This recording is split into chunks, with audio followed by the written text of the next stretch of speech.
Bonjour tout le monde, bienvenue dans ma cuisine. J'espère que vous allez bien. Moi, je vais super bien. Aujourd'hui, nous allons faire le beignet de haricots, encore appelé beignet coquille. Restez connectés et je vais vous montrer tout de suite.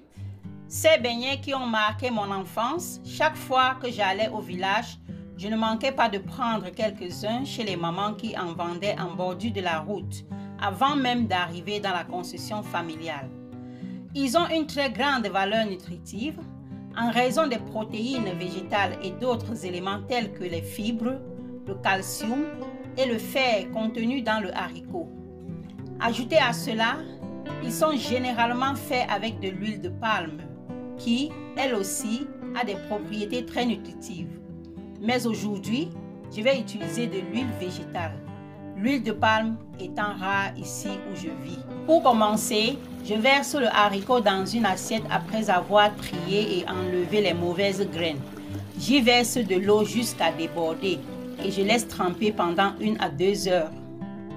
Une fois le haricot a ramolli, il augmente de volume et là, il est prêt à être lavé. Je le passe dans le robot culinaire pour concasser les grains et dépulper, afin de faciliter ainsi le lavage.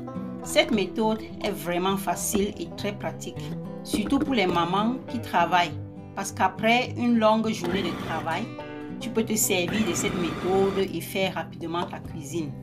Elle réduit vraiment le temps de lavage. Je répète le même processus jusqu'à la fin. Je lave le coquille en enlevant toute la peau et les pointes noires. Voilà, mon coquille est bien lavé. Il ne contient plus aucune peau ni de pointe noire. Selon certaines personnes, c'est la peau et les yeux noirs là même qui constituent l'élément nutritif. Mais moi, j'enlève tout. Maintenant, je vais passer mon coquille au mixeur et bien l'écraser. Je vais y ajouter de l'oignon blanc et du piment. Là, je ne mets pas beaucoup de piment à cause des enfants. Et celui-ci ne chauffe même pas beaucoup. Une fois j'ai fini d'écraser le coquille, je le verse dans une assiette, j'y ajoute du sel et je le fouette à l'aide d'un fouet électrique progressivement. Maintenant, je peux goûter le sel et ajuster au besoin. Entre-temps, je peux déjà mettre l'huile au feu et laisser chauffer à feu doux pour ne pas faire brûler les beignets. Je fouette la pâte comme vous voyez jusqu'à ce qu'elle devienne très légère. Et à ce stade également, vous allez constater que la quantité a augmenté et là, c'est prêt pour la friture. Maintenant que l'huile a chauffé, j'y mets la pâte à l'aide d'une cuillère. Même si les beignets se collent dans la marmite, il n'y a pas de souci.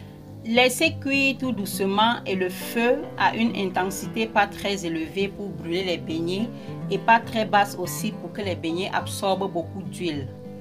Une fois la partie dans l'huile est cuite, je retourne les beignets pour laisser cuire l'autre côté. Vous voyez comment ces beignets sont bien cuits et bien dorés. Maintenant, je les enlève et je mets dans une passoire dans laquelle j'ai étalé des sopalins pour absorber de l'huile. Et voilà le résultat. Ces beignets sont vraiment dorés et présentables. Ils sont également très appétissants. Voilà enfin nos beignets prêts à manger. Merci d'avoir regardé. Si vous avez aimé la vidéo, n'oubliez pas de cliquer le pouce bleu, de commenter et de la partager. D'ici à la prochaine vidéo, portez-vous bien et soyez bénis.